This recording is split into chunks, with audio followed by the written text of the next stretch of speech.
Hi, this is Kasian, and it's time for a weekly conference call at VectorspaceAI. We'll start with what's happening around the world.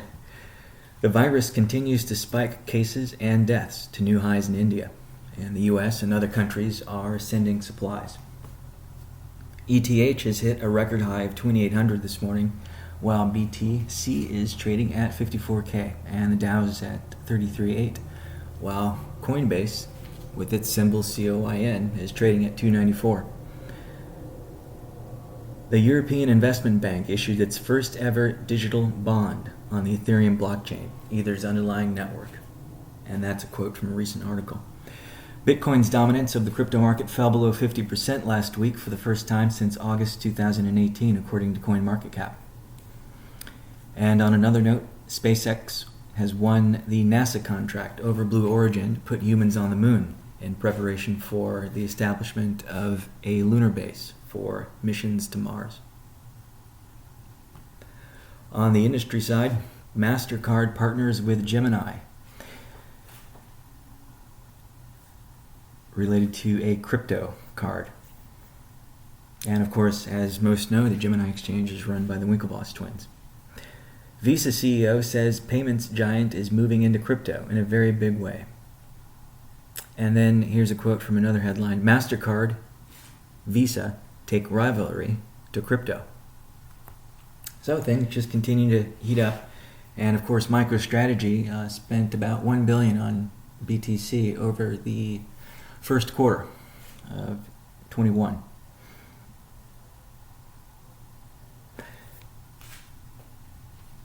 And within the topic or category of our industry, here's a quote: Understanding Proteins with Natural Language Processing. That's the title from an article that distilled a published paper, which was titled Learning the Molecular Grammar of Protein Condensates from Sequence Determinants and Embeddings. And that was from BioIT World. And that article is of particular interest to us as we operate in the exact same space in terms of language modeling and understanding patterns in sequences of data. And of course, A, T, C's, and G's, and protein sequences, amino acid sequences, those are all forms of language.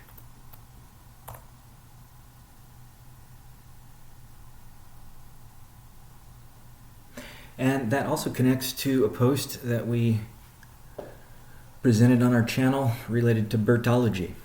And as most know, BERT is the language model that runs most of Google services. This is a vector space model. This is a model that is also repurposed for biology, and it's called BERTology. And it enables the search for patterns within protein sequences. So you can do similarity searching and prediction of protein sequences. So we recommend for any that are interested in language models applied to biology to look up BERTology and get familiar with it. It's very interesting and part of our toolkit here at VectorspaceAI.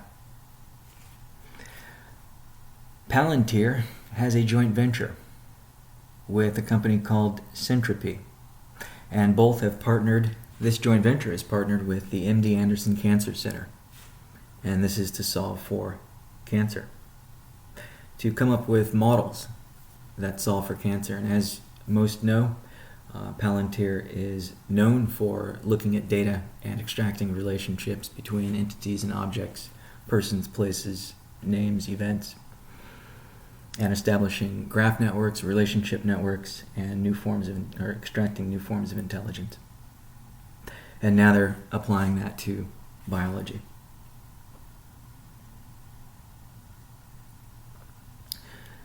Another title: Scientists cast new understanding of how skin repairs itself. And here's a quote from this article: In normal conditions, 1 in every 4th cell isolated from the inner layer of the skin divides, but the team achieved an increase by 20 to 25%. The effect was achieved without the addition of growth factors. These naturally occurring but difficult to extract molecules are currently used to improve regulation of skin, joints, and other frequently damaged organs. Instead of growth factors, scientists used sulforaphane, a compound found in broccoli, Brussels sprouts, and cabbage.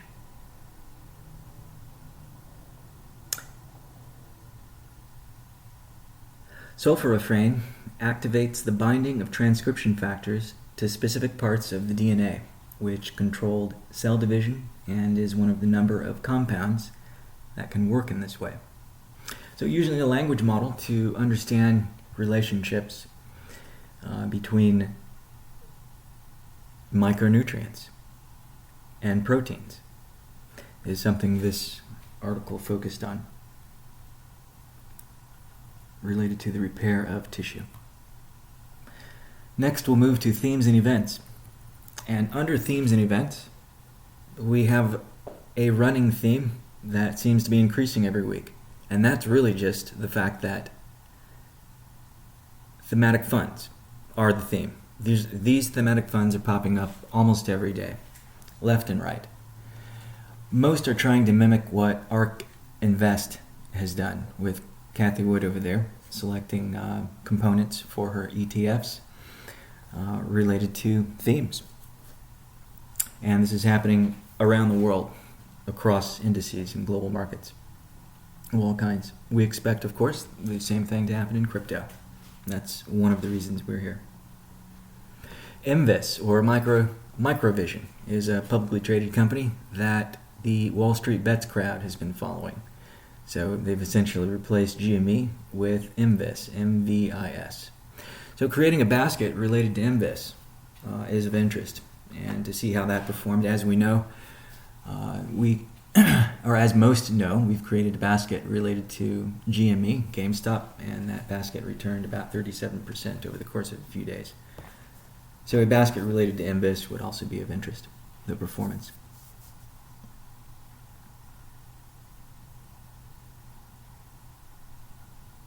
And then, of course, sulforaphane. This is that ingredient that improves the healing of skin and other tissues. Sulforaphane would be a theme, and it would be a very specific theme within life sciences, related to public companies, could be even cryptos, related to the concept or the context or the vector, sulforaphane. And then, of course, the space sector continues to heat up. There is a quote from the Financial Times that states, "Investors join space race with record funding." So we'd encourage all to look up that headline, also posted on our channel. Next, we'll move on to engineering, product, QA, and ops. We are continuing with our S&P integration, and that just means getting a counter signature back from them related to the data agreements. Once the data agreements are in place, then we move to their dataset division. But that is a different story that we'll talk about in our customers, partners, and collaborators section. Sticking with engineering, product, QA, and ops, we've also got an effort to move forward with CloudQuant and the Kraken dataset. And this would be stocks by cryptos. So for the rows, you've got traditional stocks, and for the columns, you've got cryptos. Correlated based on their public company profiles, and correlated based on long descriptions related to every crypto. Context-controlled correlations would be a customized offering that we'd offer CloudQuant's base, their customer base. But we are primarily rolling this out for a couple of different reasons. We'll talk about those later. We're also getting involved with sequence analysis. Sequence analysis with DNA has been done for a long time, with BLASTA and FASTA initially, and tools that would engage in what's called sequence alignment. You're looking at a sequence of ATCs and Gs, could be a gene or protein sequence, or any other kind of sequence, and being able to match that sequence and understand what section of the genome, what chromosome, what gene location, loci was involved matched to that sequence is of utmost importance to bioinformaticists and any bioscience researchers. Sequence analysis can happen with language models, and this is what we've been talking about, what we've been sharing with the public based on latest research in AI, ML, NLP, and NLU. And this is something that we'll be engaged with based on our experimental and ensemble approaches. And of course, building radiation ontologies and other kinds of ontologies using gene ontologies as well.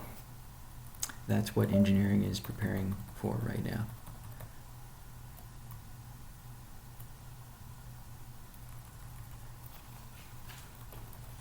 Under customers, partners, and collaborators,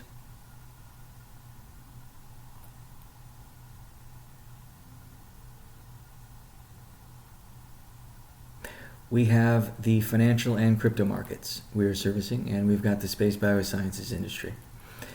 Under financial and crypto, we have got CoinMetro, still in progress. We are still waiting on them. With S&P, we are waiting to hear back from them, and that would be based on their countersigning of the agreements. And we also have Morningstar that reached out to us, asking us if we wanted to use their data to build datasets. And we said yes. This is the second time they've reached out. We initially reached out to them along with a group, I think Bloomberg was one of them, and all expressed interest, FactSet included.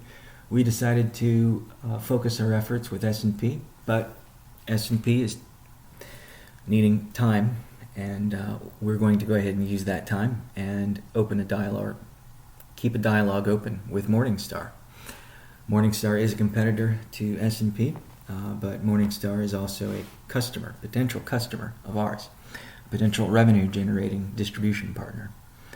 Morningstar is also known for partnering with companies that give it an edge in terms of data.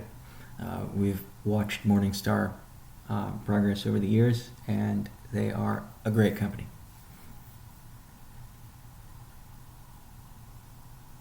And then, of course, on the CloudQuant side, we have been waiting to deliver on CloudQuant based on the S&P data issue.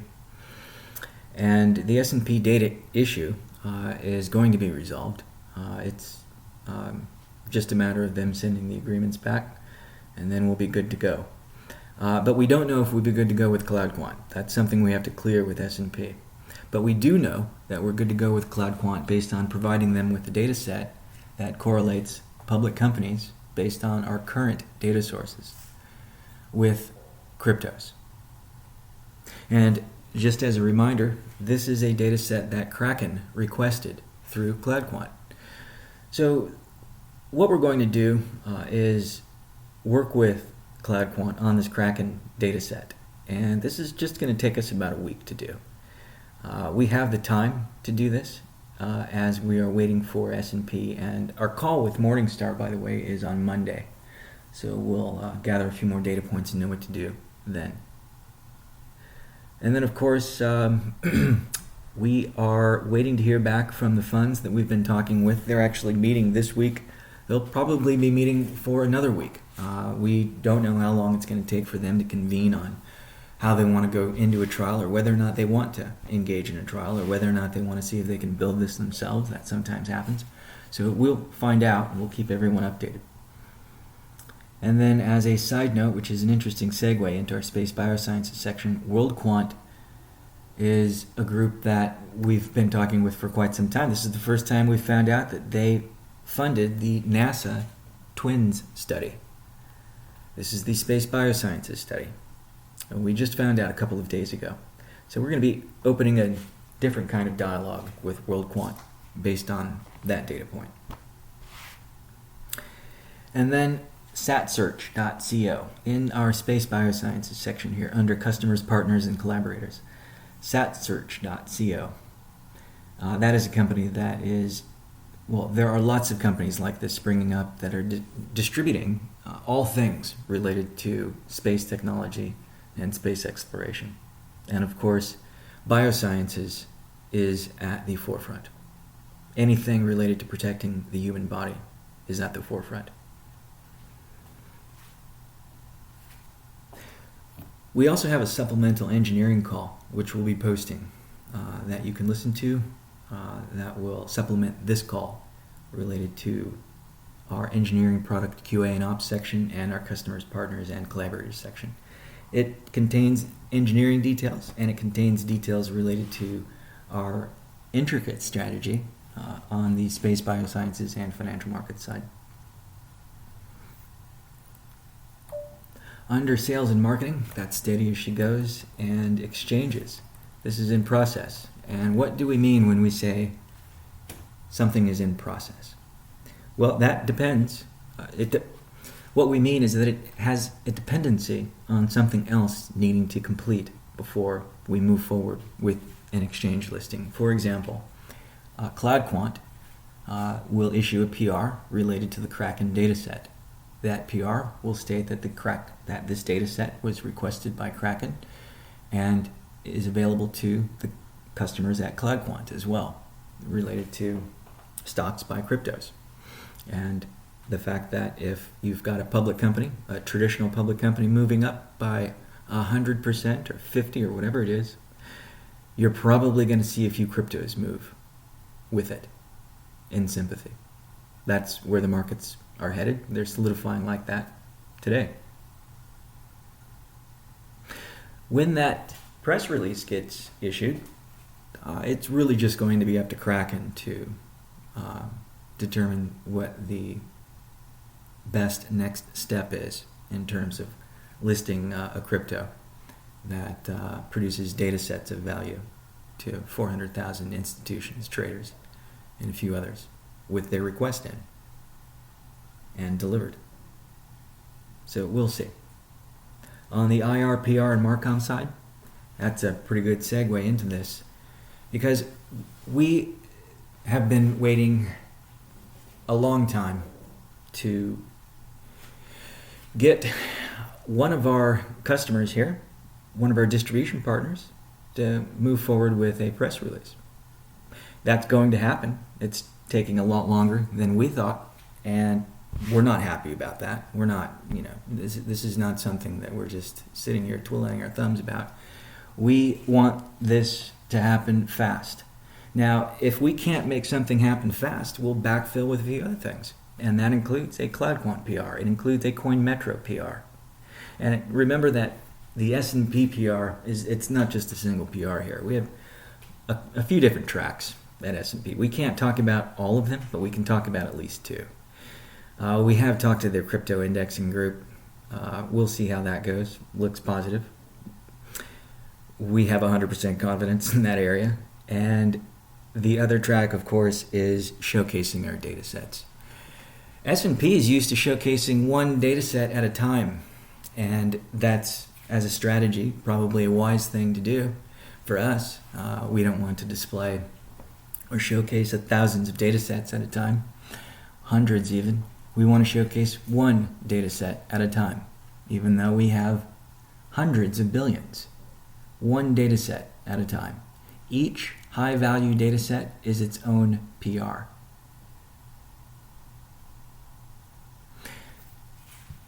So we're not just looking at a single PR here. We're looking at a pipeline of PRs, just with S&P. We're also looking at a pipeline of PRs just with Morningstar. When we ramp up with FactSet and Bloomberg, the same deal. And of course, we've got the funds that we're talking to. Whether it's 1, 2, 3, however many it is, that will also relate to or connect to a PR. Next, we have questions from the trader base. The first question is there a chance that some parts of Vectorspace will become a DAO? Absolutely not. The next question, will the thematic basket implementation on CoinMetro include synthetic stocks or crypto only? It will include traditional stocks. It will also include the ability to generate a basket of crypto or stocks, or alone a basket of crypto, or a basket of just traditional stocks. It's up to CoinMetro to determine how they want to enable one-click execution. And that's probably what they're working out right now. So That's what we can look forward to. The next question is, in the case that CoinMetro would only offer crypto thematic baskets, would a possible partnership with Synthetics or DYDX be a more suitable place for offering synthetic stock baskets? Maybe. We'll see. We have a few focuses that are a greater priority right now. The next question is, can you share some updates regarding the investment club? Yes, we will be instantiating the investment club as soon as we have the first S&P PR and as soon as we raise approximately $5 million. Next, we'll move to our strategy section. And under our strategy section, we are working on specific aims. And these aims, as described last week, have become more specific. They relate to a description that we're to provide related to what we want to accomplish and how we think space biosciences should be tackled from a data engineering and language modeling AI, ML, NLP, and NLU perspective.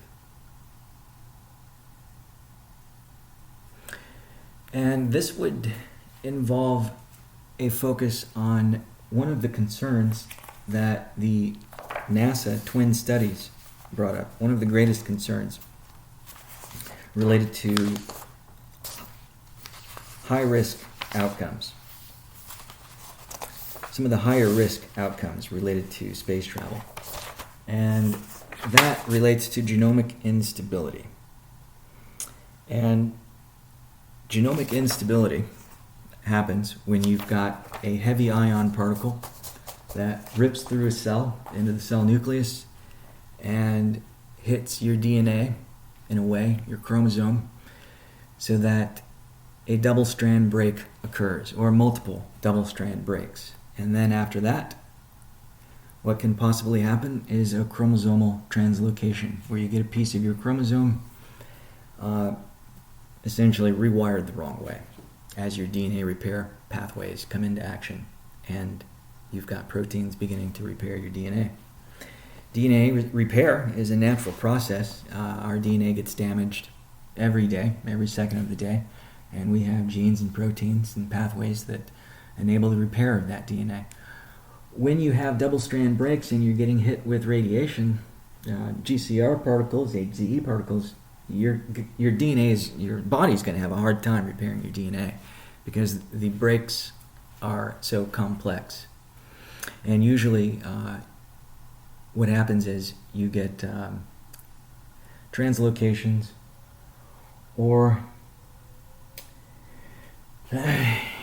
your DNA is repaired in a way that results in cancer. And that's something that is a focus not just for space biosciences, but for all of life sciences. It involves all humans. Coming up with a drug cocktail, or a cocktail that includes drug compounds and micronutrients, or other kinds of environmental factors, precision medicine, personalized medicine, targeting SNPs, single nucleotide polymorphisms, that your personal genome has experienced, where you might have a propensity for one disease or another. That's key. And a solution in that area can result in a cure for a disease. And this is one of the reasons why we're doing this.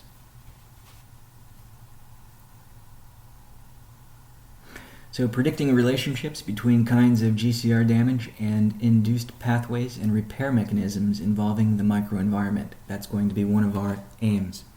Exploring relationships that mimic pathways connected to the ECM, or the extracellular matrix, exosomes and epigenome, related to NTEs, non-targeted effects of radiation, for the purpose of discovering new biomarkers, is going to be something we'll be focusing on. And of course, as mentioned, chromosomal translocation and inversion resulting from double-strand breaks. It takes about 35 hours. Actually, it just takes a few minutes for your DNA to begin the repair process, but to have a cell fully repaired can take up to 35 hours.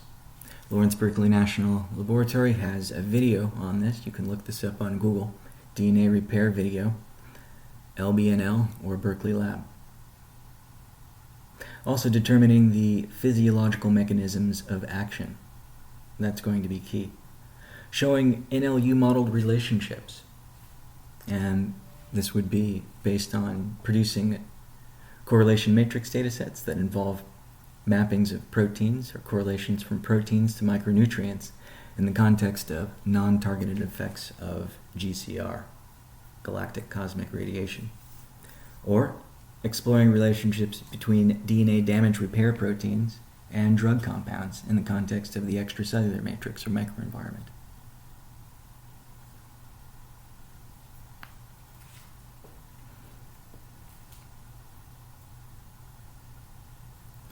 And the study of, or the exploration of radiation-induced DNA repair pathways. A lot of this is going to take new approaches in AI and ML. And as mentioned, the tip of the spear approach involves natural language understanding, followed by natural language generation and natural language processing. And this is why Microsoft and other companies in its consortium are building biomedical NLP models. One of them is called PubMed-BERT. It would be interesting to look that up to find out what the latest is when it comes to applying AI to biomedical problems and solving for disease.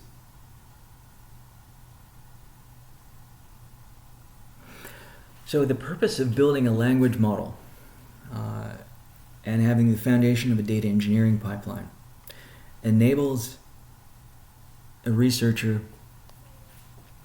to do a few different things here. Validate a relationship that the language model has proposed and visualized, maybe in a graph network or in a heat map. Or predict a relationship, even better. Because that prediction of a relationship can be validated experimentally, and that can lead to a discovery.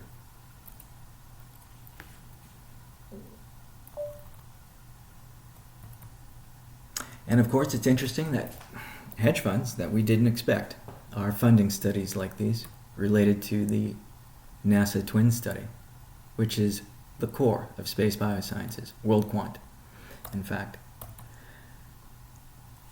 We understand, like maybe a few hedge funds out there that are funding space biosciences, we understand, like a lot of ML and AI researchers today, that biology is the most complex form of data. There is no other form of data more complex than biological data. We know more about the oceans and the stars than we do about the human body. And this includes intellect, consciousness, and of course quantum fields that impact the expression of our genes. When you solve for space biosciences, you solve for all of life sciences. So predicting relationships between drug compounds and diseases connects directly to revenue. Personalized medicine connects directly to space biosciences, which connects directly to revenue. Licensing therapeutic drug targets, as mentioned, licensing solutions in personalized medicine or cures for diseases, micronutrients, anything involved with that, of course, leads to a tremendous opportunity in terms of human lifespan, health span, and funding. So when you solve for space biosciences, you also solve for the financial markets. This is something we talked about in the engineering call, and that includes traditional and crypto. Crypto, like stocks, are similar to human genes and proteins. They share the same complex interaction networks. So we can focus on both, and in an interdisciplinary way, both industries can benefit. One can benefit from the other, and vice versa. In an interdisciplinary way, what we learn in space biosciences can be applied directly to the financial markets and vice versa. That also means we can walk and chew gum at the same time. This has been a pre-recorded call. If you'd like to send your questions online, we will intercept them there. We'd also encourage everyone to listen to the supplemento audio that we have, the audio recording that we have of the engineering call related to details of some of our strategy. Thanks for joining.